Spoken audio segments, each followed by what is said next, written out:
এই দেখো এখন আমি সকালে খেয়ে নিচ্ছি। টিফিনে আছে আম সাবু দুধ দিয়ে মাখা। আজকে যেহেতু একাদশী ওর জন্য টিফিনে এটা খাচ্ছি ব্রেকফাস্টে। রাধে রাধে বন্ধুরা, কেমন আছো তোমরা সকলে? আশা করি সকলে ভালো আছো, আমিও ভালো আছি। চলো আজকে একাদশীতে আমি আজকে কি কি রান্না করলাম তোমাদেরকে দেখিয়ে দিচ্ছি, আর কি কি দিয়ে লাঞ্চ করব সেটাও তোমাদেরকে দেখিয়ে দিচ্ছি।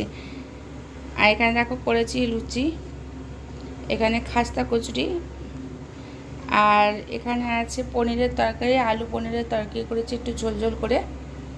এখানে আছে বোঁদে, এখানে মিষ্টি, আর এখানে আছে টক দই।